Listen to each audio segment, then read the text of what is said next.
안녕하세요. 동안교회를 섬기고 있는 류태우 목사라고 합니다.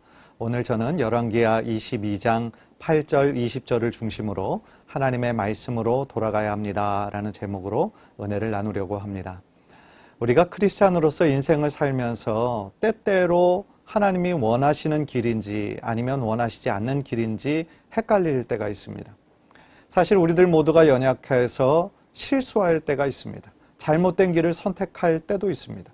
그러나 만약에 그 길이 잘못된 길인 것을 깨달았다면 어떻게 해야 할까요? 다시 원래의 자리로, 하나님께서 원하시는 삶의 자리로 돌아와야 하는 것이 우리들이 마땅히 실천해야 할 일이라는 것입니다. 오늘 본문에 요시야 왕의 이야기가 나옵니다. 요시야 왕은 8세의 왕이 되어서 정직하게 하나님의 뜻을 행했던 귀한 왕입니다.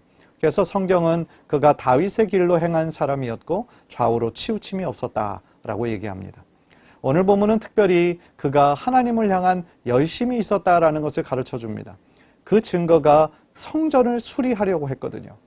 사실 성전을 수리한 것이 이 요시야 왕이 처음이 아니라 그 이전에도 약 2명의 왕이 성전을 수리한 적이 있었지만 이 요시야 왕 이후로는 없을 정도로 성전을 수리했다는 것 자체가 그의 마음의 중심이 늘 하나님께로 향하고 있었다라는 것을 가르쳐 줍니다. 하나님을 사랑하게 되면 하나님께서 거하시는 하나님의 임재의 상징인 성전을 사랑하게 됩니다. 오늘날도 마찬가지입니다. 우리가 하나님을 사랑하면 당연히 교회를 사랑하게 됩니다. 왜냐하면 교회는 예수님의 피값 주고 사신 주님의 교회요. 또한 예수 그리스도의 몸을 이루기 때문에 그렇습니다. 오늘 본문의 요시야는 성전을 수리하는 중에 율법책을 발견하게 됩니다. 그리고 그 율법책에 기록된 하나님의 말씀을 듣고 그는 자기가 입고 있던 옷을 찢으며 하나님 앞에 회개합니다. 그는 단순히 말씀을 귀로만 듣는 자가 아니라 그의 삶으로 실천하는 자였습니다.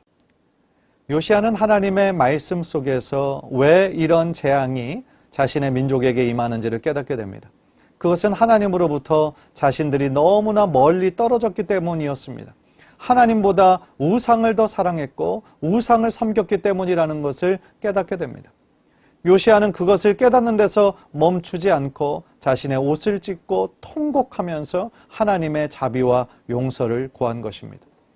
감사하게도 하나님은 그의 기도를 들으셨고 그의 기도에 응답해 주셨습니다. 사랑하는 성도 여러분, 오늘 말씀처럼 자신이 혹은 우리들의 가정이 잘못된 길을 가고 있다는 것을 깨달았다면 어떻게 해야 할까요? 요시야가 행했던 것처럼 하나님께 철저히 회개하고 다시 우리가 있어야 할 자리로 돌아가는 것입니다. 그것이 우리가 행해야 할 것입니다.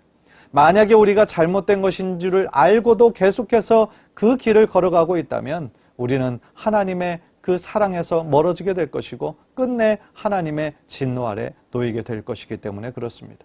사랑하는 성도 여러분, 하나님을 가까이 하는 것이 우리의 복입니다. 하나님의 말씀을 가까이 하는 것이 복입니다. 우리들 중에 어떤 이유로 지금 하나님께 가까이 나아가는 것이 조금 게을러진 분이 계시다면 다시 한번 하나님을 붙잡고 하나님의 말씀을 묵상하는 가운데 실천하고 순종하여서 다시 하나님과 함께 동행하는 귀한 축복이 우리 귀한 성도님들에게 임하시기를 주님의 이름으로 간절히 축원합니다. 감사합니다.